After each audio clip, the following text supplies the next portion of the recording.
Top banana may be harmful to those who suffer photosensitive epilepsy. Today's video is a bad game quite unlike any other one I've covered. Again, there's more here than just the usual naff controls or broken coding or whatever. Rather than being so bad it's good, or just so bad it's bad, this is a game that's so bad it's, well, unsettling. Something that legitimately gives you that weird feeling in the pit of your stomach, even as you struggle with all the dreadful graphics, sound and gameplay that it's throwing at you. Hex and Psycore's Top Banana, originally from 1991, may well fail in many of the traditional ways that you'd see in any plain old lousy title, but in other areas, it carves out a path entirely of its own. Hell, some of what it's trying to do is actually laudable, whether it's being a representation of early 90s rave culture, or being an environmental game that actually practices what it preaches. But the game itself, well, that's something that cannot be excused. And after you've finished playing it, you may well feel like giving your computer an exorcism. The story behind Top Banana isn't completely outrageous, although it does feature a couple of people you may know, especially if you're familiar with the aforementioned rave and dance scene of the early 90s in the UK. If you know names like Hex and Coldcut, then you'll be happy to hear that they're amongst the main forces behind this game. Hex being a group consisting of Coldcut's Matt Black and Jonathan Moore, the artist Robert Pepperell, and a coder named Miles Visman, who headed up a small studio named Psycore. Psycore's main focus was on games for the Acorn Archimedes, and that's where Top Banana was first released in '91. But Top Banana certainly doesn't represent the entirety of Hex's works. There's all sorts of videos, music that came out under the label Ninja Tune, exhibitions. There's plenty of interesting stuff here, and for Hex, computer games were something else to experiment with, seeing if they could take some of the practices you would find in the world of rave and transfer them to the world of gaming. So yeah, this isn't necessarily a confused mess, or a typical story of a game gone wrong. Hex were very sure of their vision. Hell, they executed that vision. It's just perhaps not to the taste of, well, most games playing folk. What we're currently seeing at the moment is a 1992 video for the song Global Chaos. Pretty fabulous stuff, something that takes you right back to the era. This video features a rather Betty Boop-esque cartoon girl called KT, and she is also the heroine of Top Banana. I do believe you would also get this music, or perhaps a few mixes of it, on a 12-inch that came bundled in with the game itself. So Top Banana is an environmentally themed game, and again it's an environmental game with a strong vision. KT must, to paraphrase the manual, combat the forces that are tilting the world into oblivion by using the power of love to repel the agents of destruction. If you succeed, you will be able to seek ultimate wisdom in the mindscape and achieve the status of Top Banana. Rather high concept stuff. The game certainly takes itself seriously, there's no doubt about it, but where so many other environmentally themed games have ended up being ludicrously cringeworthy, Top Banana does kind of succeed here. KT, at least outside of the game, is a very nice looking character. Using love to conquer the forces of evil? That's a pretty strong gaming theme. And I mentioned Hex practicing what they preach. Top Banana, as well as being sold at 26 quid, was also sold in recycled cardboard packaging, something they used as a selling point because it hadn't been done before. Hell, just doing that alone is enough to knock abject wastes of material like Awesome Possum and Captain Planet directly into a cocked hat. It even boasts of having uncompressed graphics that you could edit yourself, use for your own personal version of Top Banana. Hell, maybe you could call it a recyclable game. Now you could see all of this being the makings of a pretty neat title. But, well, this is anything but that. Let's be straight, Top Banana is not good. Even if it means well, even if the project had some unique concepts, the game itself is an unforgivable disaster, and it's about time to go through the reasons why. While the game's original release was on Acorn Archimedes, and we will look at that later, we are mainly looking at the Amiga version for now. Top Banana was released for both the Amiga and the Atari ST in 1992, with it also getting a release on the CD-TV as part of a Hex CD-ROM called Global Chaos. So the best part of the game is its introductory video. Again, that's something you don't usually see on an early 90s Amiga game, and it's got the same aesthetic as you would find from other works by Hex, Cold Cut, or their video production outfit Hardwire. It's low res and it is certainly kind of creepy, but it looks pretty cool, and it sounds good as well. Once you get through that and the copy protection, you then get to the game and oh my god, my eyes! There's no need to adjust anything, or write a comment saying that I'm clearly playing a bugged copy of the game. If you've never played Top Banana before, this is exactly what it's supposed to look like. It was utterly intended to be this much of an absolute garbled mess. This is a world that's rotting via pollution, and these graphics are how that's portrayed. They made a choice here. I can't think of too many other games that look like Top Banana, and I imagine that for 99% of people that's probably a good thing. It's like if you tried to speedrun making a collage in primary school after accidentally getting a big whiff of Pritt stick up your nostrils. Nothing at all stands out. I don't blame you if you're wondering where the enemies even are, but they're certainly moving around. Again, they all appear to be ripped from who knows where. This is all about taking the concept of sampling, the weird sounds and music that you would find in a DJ set or whatever, and trying to do that in a game. And that's a really cool idea.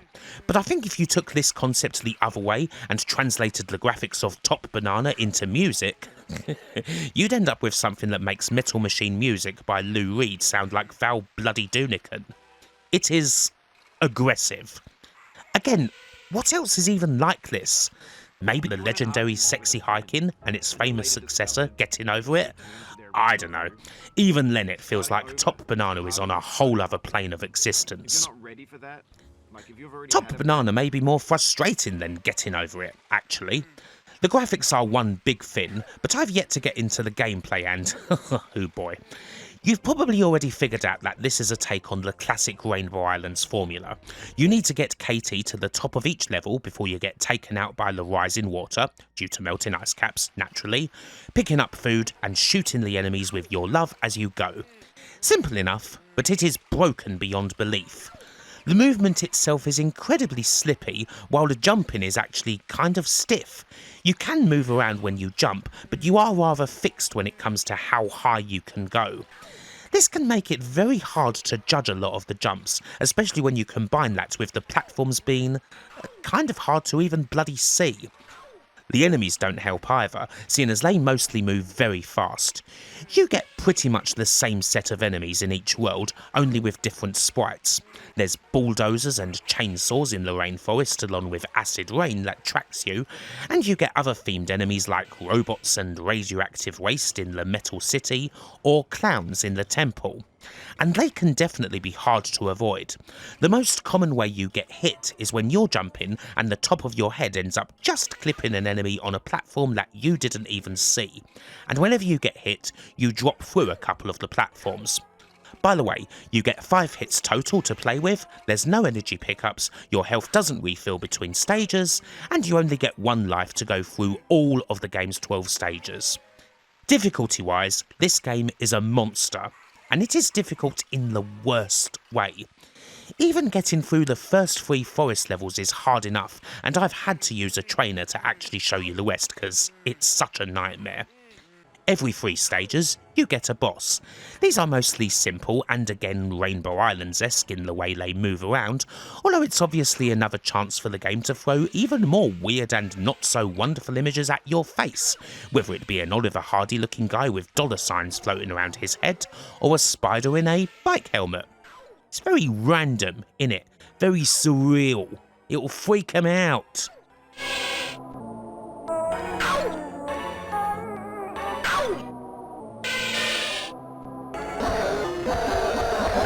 The ridiculous level of difficulty, combined with the visceral unpleasantness of the title, means that the majority of people have never ventured beyond the first couple of levels in Top Banana. That's more than enough for most anyone to damn the game utterly and never touch it again. However, I am here to say that, yep, the game gets worse.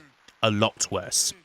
Naturally, it only gets even harder as it goes. Even with infinite energy, it still took a long time to get past some of the sections in the game just because of how packed they are with enemies, and how precise you have to be with controls that are so bad.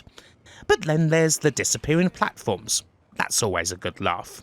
There's the lifts that you can occasionally use. Some of these are hilariously broken in that when you're on one, it can be possible to jump while just standing on nothing if you hammer up enough. Hell, there's a couple of times when I pretty much had to do that in order to keep going.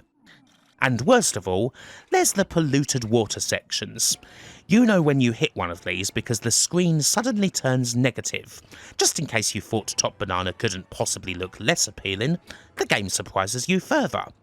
Oh, and it also moves at half the speed during these sections, because just when you thought Top Banana couldn't possibly be less playable, it surprises you again. You also have to get out of these sections pretty sharpish, otherwise you'll just start taking hits. I have no words for this. I thought the game had completely bugged out when I first came to one of these bits, only to realise after a couple seconds that, again, this was a choice. This is exactly as intended. Quite incredible, really. So when you've put all of this together, the eyesore jumbled mess of graphics and this botched up gameplay, what's the best thing to soundtrack it all with? Yes, obviously the sound effects are another level of horrific. There's not really any music as such beyond the video intro, but every stage does have its own bed of sound, all of which are once again samples. There's some you may well even recognise, such as the start of every stage kicking in with the buzzer sound from Catchphrase.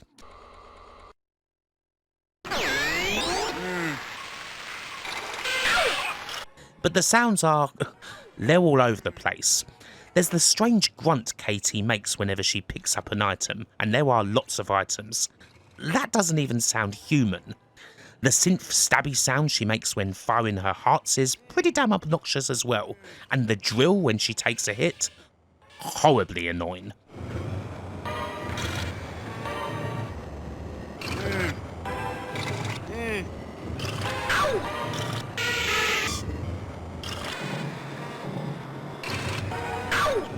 And these are the main sounds that you will constantly hear throughout the whole game. You get the constant hum of whatever stage you're in as well.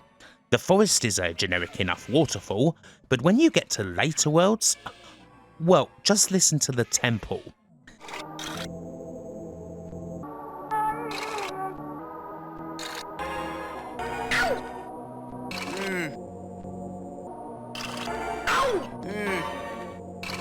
This is the sort of thing that makes this game a whole other level of bad, something that is actually highly creepy. I have heard people refer to Top Banana as something not far away from a horror game, and worlds such as the Temple and the final Mindscape definitely wouldn't be out of place there. This is legitimately weird as all hell, and combined with the gameplay, not to mention the rather, shall we say, dilated state of Katie here in this game, with those eyes and what have you, it's not a pleasant experience. But not in a good horror game way, more in a making me actively feel sick kind of way. And that's before you eat a mushroom power-up that reverses the frigging controls on you. Now, I'm admittedly not much of a drug person. I took a triple sod once, but I certainly didn't swallow it. But is this what a bad trip feels like? Was that the true motivation behind Top Banana? Is it secretly anti-rave culture, designed to make people chuck out the glow sticks and start voting Conservative? Nah, I think I'm clutching at straws here. There is no upper meaning to be found.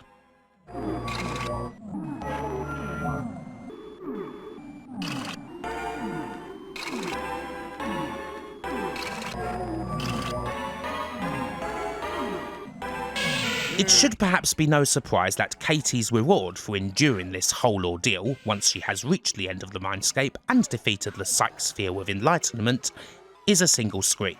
Although of course, it's still rather strange. You get a representation of a human made out of a bunch of beads, looking like a particularly ropey Pinterest creation. Eventually you get the same evil laugh you get when you game over, and you smash cut straight to the high scores. What does it even mean? Is this what happens when you reach enlightenment? Is this what's going to greet us when we die? Is this the mark of being a Top Banana? Who knows? As I finally reached this screen and reflected on the past hour of sludgery, I wondered if Top Banana was the sort of game that Super Hands would have made during a weekend of looking into the mirror. Now I mean no disrespect to the people involved. They've done great things over many years, created art, made some pretty banging tunes and all that. Hell, I almost admire how uncompromising Top Banana is in its vision. I don't think there's any part of the game that isn't exactly as intended. They made these choices. But on the other hand, well, they made these choices, and they cannot be forgiven. I would happily listen, thoroughly interested, to the folks behind this game talk for ages about the whole thought processes that went behind it. But I'd still probably want to slap them with a piss-soaked glove at the end of the conversation just for the sheer unpleasantness of playing the bloody thing. There were only a few reviews of the Amiga version of Top Banana, and it may not have gotten the kick-in from mags you might have expected. A lot of people were surprised that Top Banana wasn't in my worst reviewed games in Amiga Power video, thinking it would surely have made the 10% or less category. However, it actually got 45% from them. Jonathan Davis's review is pretty damn negative on the whole, dismissing it as a bad Rainbow Islands clone, although it does make a note of the environmentally friendly packaging. Amiga Action, the sworn enemies of Amiga Power, only went 10 points higher. Again, they did note the packaging and wanted to give it a better score because of Hexa's earnestness and their beliefs, but they couldn't excuse the game itself. The Wild Swedes over at Dator magazine actually gave it 75%, easily the highest available score for an Amiga version, and they barely even mentioned the bloody theme. Maybe they actually liked it. The most negative thing they have to say is that it's a bit messy on the screen sometimes, which is possibly the understatement of the last century. Top Banana actually got the biggest kick-in from Germany's Amiga Joker, who gave it 16%. They said it was almost unplayable, heartily unoriginal, and acoustically unbearable, concluding by saying that it'd be more exciting and environmentally sensible to pick up rubbish in the park. On the whole, it's fair to say that our British critics didn't know quite what to make of it. There's a couple of things that are a bit worthy of praise, but none of them were actually in the damned game. And the claims on the box of it being comparable to Mario and Sonic, or of it containing juicy addictive coin-op action? The less said about those, the better. Now, we're not quite finished yet. There are a couple more things to look at. Top Banana is most famous as an Amiga game, and that's what we've been looking at. But the game is actually a port. Originally it was on the Acorn Archimedes in 1991, and there are a couple of differences. The most notable one, weirdly, is in something found in the marketing for the Amiga version. Remember all the stuff about being able to edit the game's sprites and tile sets? Well, as far as I can tell, that's kind of difficult to do in the Amiga version, if it's even possible at all. From what I've seen on forums, no one's had much luck doing it if anyone's really even tried, because you need to cut the graphics out, then when you fiddle with them it buggers up the checksum and it all goes to hell and... I mean, you would have thought if it's pushed as a feature, it probably wouldn't be that difficult to do. Therefore, I don't think the functionality for editing graphics is on the MIGI version. However, on the Archimedes original, well, it's totally easy. All the graphics are there in their uncompressed glory, there's a little readme telling you exactly what to do, and you can just open them straight up in the Arc's default paint program and go to town if you want. Just to demonstrate briefly, I have given Katie hair that rapidly changes colour. Actually looks kind of neat when she's falling. So yes, theoretically you can change every last bit of graphics in the game on the Archimedes to whatever you damn well please, which is admittedly a cool feature, even if it is obvious why most games wouldn't let you do this. As for the game itself, well, that's pretty much the same. It's still Top Banana, and it's still very bad. I think the look of the game is slightly cleaner on Archimedes, although that is relative to the Amiga version. It is still quite nasty. Magazines such as Acorn User were certainly more welcoming towards the games than the Amiga mags were, with one particular publication, the Micro User, being, well, very positive. They gave it 95%. Now I know that good games were a bit thinner on the ground here in Arkland, not as many people working on them, but bloody hell! Shockingly, there's a full-page ad for Top Banana just a couple of pages on from the review. Oh, and the Archimedes version of the game also came with a t-shirt. I imagine that at least must be a pretty freaking rare item. What else is there? Well, there are two other games by Psycore on the Acorn Archimedes. It is the usual conundrum. We are moving outside of the world of Top Banana, but when else am I going to look at these titles? Is there perhaps a similar level of horror in them, or are we going to find another sort of surprise? So let's have a quick little look at Big Ban and Revolver.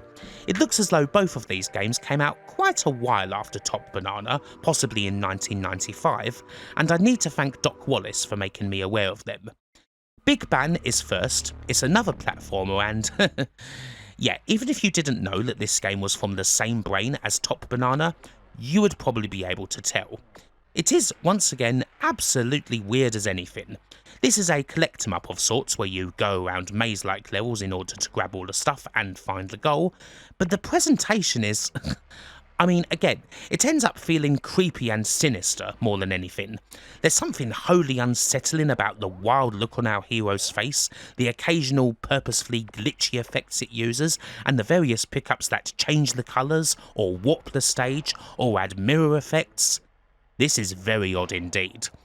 Graphically, it's not as complete of a mess as Top Banana is, but it's certainly the same aesthetic where everything is sampled, taken from elsewhere and thrown in randomly. And yeah, the sound effects and music certainly do add to that creepiness level. It definitely feels like another rave sort of game, something else where you're thrown right into the thick of the culture. It makes the likes of the Bitmap's Magic Pockets look utterly staid in comparison. But is it good? It's a better game than Top Banana, but it's still quite irritating indeed to actually play.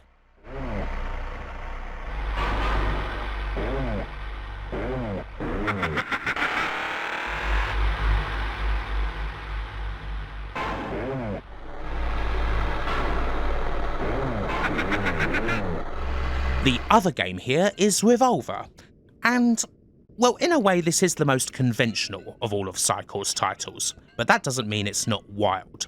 What we have here is basically a take on Taito's Camel Try, only here you have a maze that you've got to navigate, and a bunch more pickups that you need to grab before hitting the goal, all inside a time limit and while avoiding various obstacles and traps in your way that'll run the clock down. Now of course this wouldn't be Psycore if there wasn't more wild sound effects, a load of rapping graphics, hence the name, another chance to edit all the sprites and the sounds, and some more ravey presentation. But yeah, this game's perfectly fine. It controls pretty well with the left and middle buttons of the mouse, and you can even throw a map up on the screen with the right button if you are well and truly lost. Or, as the readme says, you can simply throw yourself over to chance and lose everything in this game-stroke-art exhibit. It's certainly the sort of thing you can imagine seeing in a VJ set, and hey, it's a pretty cool game.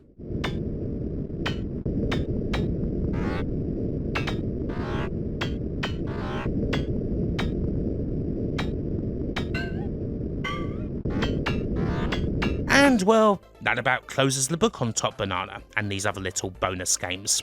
The pigs have unfortunately arrived on the scene, they're smashing up the sound system, and this video's wrapping up. Now it's certainly been something. Obviously, I cannot in any way recommend Top Banana. It is an absolutely horrible game to play, and it's unpleasant to look at to say the least. But it is certainly different enough that you should probably give it a go at least once, just to see it for yourself. Just to experience, at least until it starts to make you feel a bit queasy. Then you should turn it off and immediately try to forget. Hopefully you've enjoyed this little video, and until the next time, bye for now.